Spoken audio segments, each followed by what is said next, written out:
ಬ್ಯಾಲಕೆರೆ ಗ್ರಾಮದ ಕೆರೆಗೆ ಒಳಚರಂಡಿ ನೀರನ್ನು ಬಿಡಲಾಗ್ತಾ ಇದೆ. ಬೆಂಗಳೂರು ನಗರ ಯಲಹಂಕ ಬಳಿಯ ಬ್ಯಾಲಕೆರೆ ಗ್ರಾಮದ ಕೆರೆ ಅದು. ಕೆರೆಗೆ ಒಳಚರಂಡಿ ಕೆಮಿಕಲ್ ನೀರು ಬಿಡ್ತಾ ಇದ್ರು. ಯಾರು ಕೂಡ ಇತ್ತ ಕಡೆ ಗಮನ ಹರಿಸ್ತಾ ಇಲ್ಲ. ಆಟಕ್ಕುಂಟು ಲೆಕ್ಕಕ್ಕಿಲ್ಲ ಎಂಬಂತಿದ್ದಾರೆ ಕಸಗಟ್ಟಪುರ ಗ್ರಾಮ ಪಂಚಾಯಿತಿಯವರು. ಗ್ರಾಮ ಪಂಚಾಯಿತಿ ಪಿಡಿಒಗೆ ಈ ವಿಷಯ ಗೊತ್ತೇ ಇಲ್ಲ ಅನ್ನುವಂಥದ್ದು ಮತ್ತೊಂದು ಮಾಹಿತಿ. ಗ್ರಾಮ ಪಂಚಾಯಿತಿ ಸದಸ್ಯರೇ ಪಿಡಿಒ ಇಒಗೆ ದೂರು ನೀಡಿದ್ರು, ಯಾವುದೇ ರೀತಿಯ ಪ್ರಯೋಜನ ಇಲ್ಲ. ಗ್ರಾಮ ಪಂಚಾಯಿತಿ ಸದಸ್ಯರ ಕುಮ್ಮಕ್ಕಿನಿಂದಾಗಿ ನಡೀತಾ ಇರುವ ಅಕ್ರಮ ತ್ಯಾಜ್ಯ ವಿಲೇವಾರಿಯ ನೀರಿದು. ನೋಡಿ, ಕೆರೆಗೆ ಈ ರೀತಿ ಕೆಮಿಕಲ್ ನೀರು ಬಿಡ್ತಿದ್ದಾರೆ. ಅದರಿಂದ ಪರಿಸರ ನಾಶ ಆಗುತ್ತೆ ಅನ್ನುವ ಅರಿವೇ ಇಲ್ಲದೆ ಮಾಡೋದೇ ಮೊದಲನೇದಾಗಿ ಅಪರಾಧ. ಆ ಅಪರಾಧವನ್ನು ಖಂಡಿಸಿ ಒಂದಷ್ಟು ದೂರುಗಳು ಬಂದರೆ ಕ್ರಮ ತೆಗೆದುಕೊಳ್ಳದೇ ಇರೋದು ಮತ್ತೊಂದು ಮಹಾ ಅಪರಾಧ ಆಗುತ್ತೆ. ಯಾಕೆ ಈ ರೀತಿ ಪಿಡಿಒ ಇರ್ಬೋದು, ಇಒಗಳು ದೂರು ನೀಡಿದರೂ ಕ್ರಮ ತಗೊಳ್ಳೋದಿಲ್ಲ, ನಿಜಕ್ಕೂ ಅರ್ಥ ಆಗೋದಿಲ್ಲ.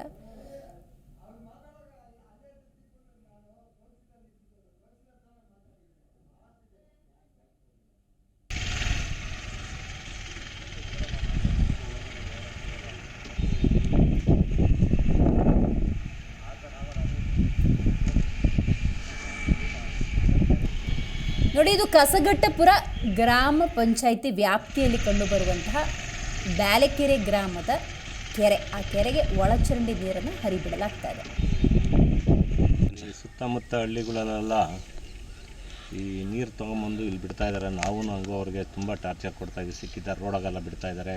ಅವ್ರನ್ನ ಇಟ್ಕೊಂಡು ಹಂಗೂ ಬೈದು ಗಾಡಿ ಬ್ಲೋ ಬಿಟ್ಟು ಕಲ್ಲು ಹೊಡೆದ್ರೂ ಅವರು ಆದ್ರೂ ಎಲ್ಲಿ ಜಾಗ ಇಲ್ಲ ಅಂತ ಹೇಳ್ಬಿಟ್ಟು ಈ ಕಡೆ ನೈಟ್ ತಂದು ಬಿಡ್ತಾ ಇದ್ದಾರೆ.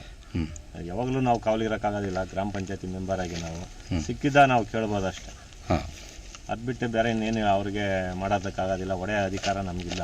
ಗಾಡಿ ಬ್ಲೋ ಬಿಡ್ಬೋದು ಅಷ್ಟೇ, ಗಾಡಿ ಬ್ಲೋ ಬಿಡ್ಬೋದು.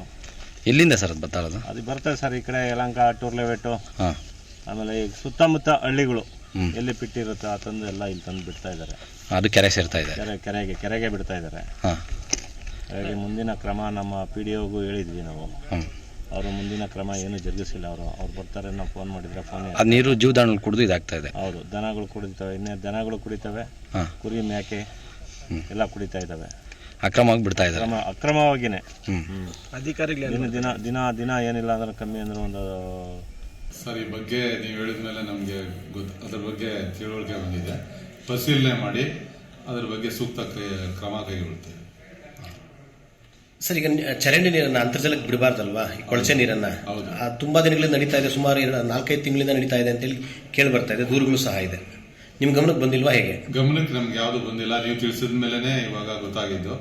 ಶಿಸ್ತು ಕ್ರಮ ತಗೋತೀನಿ ಸರ್ ಅದ್ರ ಮೇಲೆ. ಈಗ ಆಸ್ ಅ ಪಿಡಿಒ ಆಗಿ ನೀವು ಎಷ್ಟು ವರ್ಷದಲ್ಲಿ ಕರ್ತವ್ಯ ನಿರ್ವಹಿಸ್ತಾರೆ? ಇದುವರೆಗೂ ಇಷ್ಟು ದಿನದಿಂದ SCB ಪ್ಲಾಂಟ್ ಅಲ್ಲಿ ಬಿಡ್ತಾ ಇದ್ದಾರೆ, ಪೊಲೀಸ್ ಠಾಣೆ ಪ್ರಕರಣ ಸಹ ದಾಖಲಾಗಿದೆ. ಇದುವರೆಗೂ ನಿಮ್ ಗಮನಕ್ಕೆ ಬಂದಿಲ್ಲ, ಆಶ್ಚರ್ಯ ಅನ್ಸಲ್ಲ ಅಂತ. ಹೌದು ಸರ್, ಯಾರೂ ಇಲ್ಲಿ ತಿಳಿಸ್ತಿಲ್ಲ. ನಮ್ಮ ಸ್ಟಾಫ್ ಆಗಲಿ ಯಾರಲ್ಲಿ, ಅದು ನನಗೂ ಗೊತ್ತಿಲ್ಲ. ಇದ್ರ ಬಗ್ಗೆ ಸೂಕ್ತ ಕ್ರಮ ಕೈಗೊಳ್ತಾರೆ. ಪಂಚಾಯತಿ ಆಡಳಿತಾಧಿಕಾರಿಗಳು ನಿಮ್ಮ ಪಂಚಾಯತಿ ವ್ಯಾಪ್ತಿಯಲ್ಲಿ ನಡೆಯುವ ವಿಚಾರಗಳು ನಿಮ್ಗೆ ಗೊತ್ತಾಗಿಲ್ಲ ಅಂತ ಹೇಗೆ ಸರ್? ಮಾಹಿತಿ ನೀಡ್ತಾರೆ ನಮ್ಮ ಪ್ರತಿನಿಧಿ ವೆಂಕಟೇಶ್. ಕೆರೆಗೆ ಒಳಚರಂಡಿ ಮತ್ತು ಕೆಮಿಕಲ್ ನೀರನ್ನು ಬಿಡೋದೇ ಅಪರಾಧ. ಅದರಲ್ಲೂ ದೂರು ಕೊಟ್ಟರು ಕ್ರಮ ತಗೊಂಡಿಲ್ಲ ಅಂತ ಹೇಳಿದ್ರೆ ಅದು ಮಹಾ ಅಪರಾಧ ಆಗುತ್ತೆ. ಇನ್ನೂ ಯಾಕೆ ಕ್ರಮ ತಗೊಳ್ತಾ ಇಲ್ಲ? ಏನು ಸಮಸ್ಯೆ ಹಾಗಾದ್ರೆ?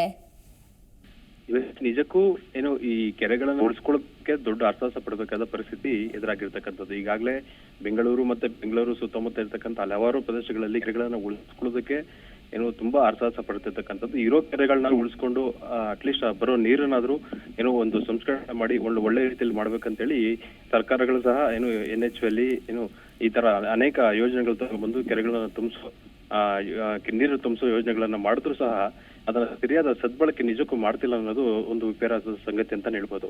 ಯಾಕಂದ್ರೆ ಈ ವಿಚಾರವಾಗಿ ಇಟ್ಕೊಂಡು ಏನು ಯಲಹಂಕ ನಗರ ಸಮೀಪ ಇರ್ತಕ್ಕಂಥ ಇನ್ನು ಕಸಗಟ್ಟಪುರ ಈ ಗ್ರಾಮ ಪಂಚಾಯತಿ ವ್ಯಾಪ್ತಿಯಲ್ಲಿ ಏನ್ ಬರ್ತಿದೆ, ಸುತ್ತಮುತ್ತ ಹಲವಾರು ಹಳ್ಳಿಗಳ ಪ್ರದೇಶದ ನೀರು ಆ ಕೆರೆಗೆ ದೊಡ್ಡ ಕೆರೆ ಆಗಿರೋದ್ರಿಂದ ಆ ಕೆರೆಗೆ ಬರ್ತಕ್ಕಂಥದ್ದು. ಆದ್ರೆ ಈ ಸಂಬಂಧವಾಗಿ ಸುತ್ತಮುತ್ತ ಇರ್ತಕ್ಕಂಥ ಸುಮಾರು ಆ ಜನರು ಈ ಬಗ್ಗೆ ಏನು ಕಸ ವಿಲೇವಾರಿ ಎಲ್ಲ ಆಗ್ತಿದೆ, ಜೊತೆಲಿ ಏನ್ ಡ್ರೈನೇಜ್ ಏನ್ ಬರ್ತಿದೆ, ವೇಸ್ಟೇಜ್ ಏನ್ ಬರ್ತಿದೆ ಅದನ್ನು ತಗೊಂಡ್ಬಂದು ನೇರವಾಗಿ ಆ ಕೆರೆಗಳೇ ಬಿಡ್ತಕ್ಕಂಥದ್ದು. ಜೊತೆಲಿ ಆ ಕಸಗಳನ್ನ ಏನ್ ಆಗ್ತಿದೆ, ಆಮೇಲೆ ಜೊತೆಲಿ ಮುಖ್ಯವಾಗಿ ಗ್ರಾಮಗಳಿಂದ ಬರ್ತಕ್ಕಂಥ ಏನ್ ನೀರು ಬರುತ್ತೆ, ಆ ಕೆಟ್ಟ ನೀರು, ತ್ಯಾಜ್ಯ ನೀರು ಏನ್ ಬರುತ್ತೆ, ಜೊತೆಲಿ ಫ್ಯಾಕ್ಟರಿಗಳಿಂದ ಬರ್ತಕ್ಕಂಥ ಎಲ್ಲಾ ನೀರನ್ನು ಕೆರೆಗಳಿಗೆ ಬಿಡ್ತಾ ಇರೋದ್ರಿಂದ ಸಾಮಾನ್ಯವಾಗಿ ನೀರು ಇರದೇ ಅಲ್ಲಿ ಡ್ರೈನೇಜ್ ಅಲ್ಲಿ ಬಿಡ್ತಾ ಇರೋದ್ರಿಂದ ಏನು ತೀರ ಕೆಟ್ಟೋಗಿದೆ. ಅದರಲ್ಲೂ ಗ್ರಾಮಗಳಿಂದ ಬರ್ತಕ್ಕಂಥ ನೀರನ್ನು ಬಿಟ್ಟಾಗ ಮತ್ತೆ ಕಲುಷಿತ ಆಗಿ ಅದನ್ನ ಜಾನುವಾರುಗಳು ಅದನ್ನೇ ನೀರನ್ನ ಕುಡಿದು ಮತ್ತೆ ಆ ನೀರಿನಿಂದ ಬರ್ತಕ್ಕಂಥ ಏನು ಹಲವಾರು ಚರ್ಮ ಕಾಯಿಲೆಗಳಿಗೆ ಒಂದು ಉದಾಹರಣೆ ಅಂತಾನೆ ಹೇಳ್ಬೋದು. ಆ ರೀತಿ ಆಗಿರೋದ್ರಿಂದ ಈ PDOಗೆ ಮತ್ತೆ ಇಒಗೆ ಎಲ್ಲದಕ್ಕೂ ಸುತ್ತಮುತ್ತಲಿನ ಗ್ರಾಮಸ್ಥರು ಆಗ್ಲೇ ಮನವಿ ಕೊಟ್ಟರು ಸಹ ನಾವು ಹೋಗಿ ಪ್ರಶ್ನೆ ಮಾಡಿದಾಗ ನಮ್ಗೇನು ಇದ್ರ ಬಗ್ಗೆ ಗೊತ್ತಿಲ್ಲ, ಇದ್ರ ಮೇಲೆ ನಾವು ಎಚ್ಚೆತ್ತುಕೊಳ್ತೀವಿ ಅಂತ ಪ್ರಶ್ನೆನ ಉದಾಸೀನದ ಮಾತನ್ನ ಹೇಳಿ ಜಾರ್ಕೊಳ್ತಿರ್ತಾರೆ ವಿನಃ ಬೇರೆ ಯಾವುದೇ ರೀತಿಯನ್ನು ಪ್ರತಿಕ್ರಿಯೆ ಕೊಡೋದಕ್ಕೆ ನಿರಾಕರಿಸಿರ್ತಕ್ಕಂಥದ್ದು ಘಟನೆ ನಡೆದಿರ್ತಕ್ಕಂಥದ್ದು ದಿವ್ಯಾಶ್ರೀ. ಈ ಬಗ್ಗೆ ಹೆಚ್ಚಿನ ಏನು ಜನಸಾಮಾನ್ಯರಿಗೆ ನಿಜಕ್ಕೂ ಸ್ಪಂದಿಸ್ತಾ ಇರ್ತಾರ ಅಧಿಕಾರಿಗಳನ್ನ ಒಂದು ಸಹ ಕಾಡ್ತಿರ್ತಕ್ಕಂಥದ್ದು. ಈ ನಿಟ್ಟಿನಲ್ಲಿ ಜನರಿಗೆ ನಿಜವಾಗ್ಲೂ ಒಂದು ನ್ಯಾಯ ಒದಗಿಸ್ಕೊಂತ ಕೆಲಸನ ಆಗ್ಬೇಕಾಗಿದೆ ದಿವ್ಯಾಶ್ರೀ. ಥ್ಯಾಂಕ್ ಯು ನಿಮ್ಮೆಲ್ಲ ಮಾಹಿತಿಗಾಗಿ ವೆಂಕಟೇಶ್.